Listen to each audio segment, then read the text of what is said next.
Anwar Ibrahim dari Kebangkitan Rakyat ke Penindasan Suara.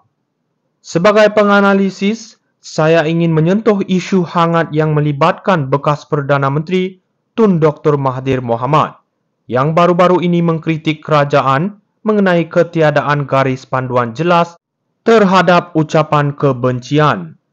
Dr. Mahathir mengisytiharkan bahawa kebisuan rakyat adalah hasil daripada ketakutan terhadap tafsiran kerajaan yang tidak jelas. Namun kita harus bertanya, siapa yang sebenarnya bertanggungjawab atas keadaan ini? Kita tidak boleh melupakan bahawa Anwar Ibrahim sebagai Perdana Menteri sedang berjuang untuk memulihkan kepercayaan rakyat terhadap institusi kerajaan yang pernah dimanipulasi. Dalam konteks ini, Anwar menghadapi cabaran besar dalam mengimbangi kebebasan bersuara dan keselamatan awam. Jika kita melihat kepada sejarah, Dr. Mahathir sendiri merupakan penggerak penindasan kebebasan bersuara ketika beliau berkuasa. Jadi adalah aneh apabila beliau kini mendakwa kerajaan yang dipimpin Anwar mengekang suara rakyat. Hakikatnya, Anwar berusaha untuk membina sebuah Malaysia yang lebih inklusif di mana setiap suara boleh didengar tanpa takut diambil tindakan. Beliau menyedari bahawa menghalang ucapan adalah jalan menuju ke belakang yang hanya menguntungkan mereka yang ingin mengekalkan kuasa dengan cara yang tidak demokratik. Anwar tahu bahawa untuk membawa perubahan yang diinginkan rakyat, kebebasan bersuara perlu dihormati dan dilindungi. Mengambil kira kenyataan Dr. Mahathir mengenai kebisuan rakyat adalah penting untuk kita menegaskan bahawa rakyat perlu diberi ruang untuk berbicara.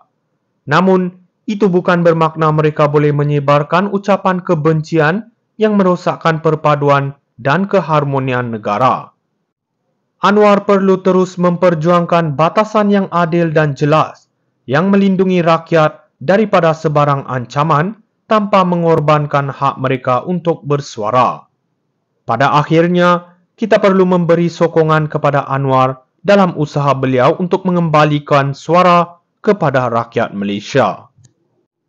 Anwar Ibrahim dari Kebangkitan Rakyat ke Penindasan Suara. Sebagai penganalisis, saya ingin menyentuh isu hangat yang melibatkan bekas Perdana Menteri Tun Dr. Mahathir Mohamad yang baru-baru ini mengkritik kerajaan mengenai ketiadaan garis panduan jelas terhadap ucapan kebencian. Dr. Mahathir mengisytiharkan bahawa kebisuan rakyat adalah hasil daripada ketakutan terhadap tafsiran kerajaan yang tidak jelas. Namun kita harus bertanya, siapa yang sebenarnya bertanggungjawab atas keadaan ini? Kita tidak boleh melupakan bahawa Anwar Ibrahim sebagai Perdana Menteri sedang berjuang untuk memulihkan kepercayaan rakyat terhadap institusi kerajaan yang pernah dimanipulasi. Dalam konteks ini, Anwar menghadapi cabaran besar dalam mengimbangi kebebasan bersuara dan keselamatan awam. Jika kita melihat kepada sejarah, Dr. Mahathir sendiri merupakan penggerak penindasan kebebasan bersuara ketika beliau berkuasa. Jadi adalah aneh apabila beliau kini mendakwa kerajaan yang dipimpin Anwar mengekang suara rakyat. Hakikatnya, Anwar berusaha untuk membina sebuah Malaysia yang lebih inklusif di mana setiap suara boleh didengar tanpa takut diambil tindakan. Beliau menyedari bahawa menghalang ucapan adalah jalan menuju ke belakang yang hanya menguntungkan mereka yang ingin mengekalkan kuasa dengan cara yang tidak demokratik.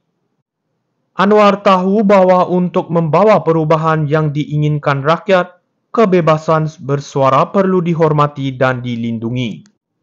Mengambil kira kenyataan Dr. Mahathir mengenai kebisuan rakyat adalah penting untuk kita menegaskan bahawa rakyat perlu diberi ruang untuk berbicara.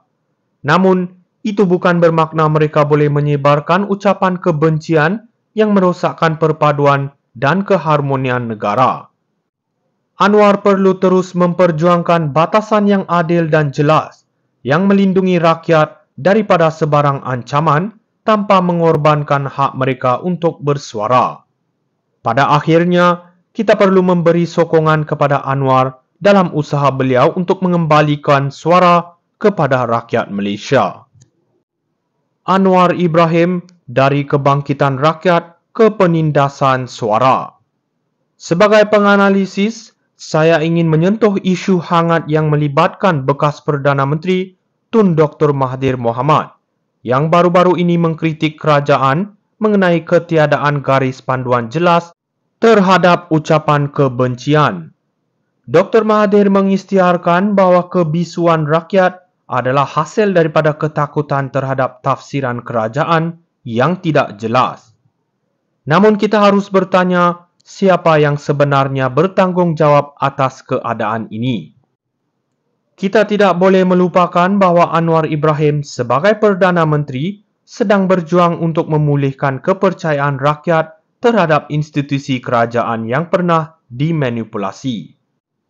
Dalam konteks ini, Anwar menghadapi cabaran besar dalam mengimbangi kebebasan bersuara dan keselamatan awam. Jika kita melihat kepada sejarah, Dr. Mahathir sendiri merupakan penggerak penindasan kebebasan bersuara ketika beliau berkuasa. Jadi adalah aneh apabila beliau kini mendakwa kerajaan yang dipimpin Anwar mengekang suara rakyat. Hakikatnya, Anwar berusaha untuk membina sebuah Malaysia yang lebih inklusif di mana setiap suara boleh didengar tanpa takut diambil tindakan. Beliau menyedari bahawa menghalang ucapan adalah jalan menuju ke belakang yang hanya menguntungkan mereka yang ingin mengekalkan kuasa dengan cara yang tidak demokratik. Anwar tahu bahawa untuk membawa perubahan yang diinginkan rakyat, kebebasan bersuara perlu dihormati dan dilindungi. Mengambil kira kenyataan Dr. Mahathir mengenai kebisuan rakyat adalah penting untuk kita menegaskan bahawa rakyat perlu diberi ruang untuk berbicara. Namun, itu bukan bermakna mereka boleh menyebarkan ucapan kebencian yang merosakkan perpaduan dan keharmonian negara. Anwar perlu terus memperjuangkan batasan yang adil dan jelas yang melindungi rakyat daripada sebarang ancaman tanpa mengorbankan hak mereka untuk bersuara. Pada akhirnya, kita perlu memberi sokongan kepada Anwar dalam usaha beliau untuk mengembalikan suara kepada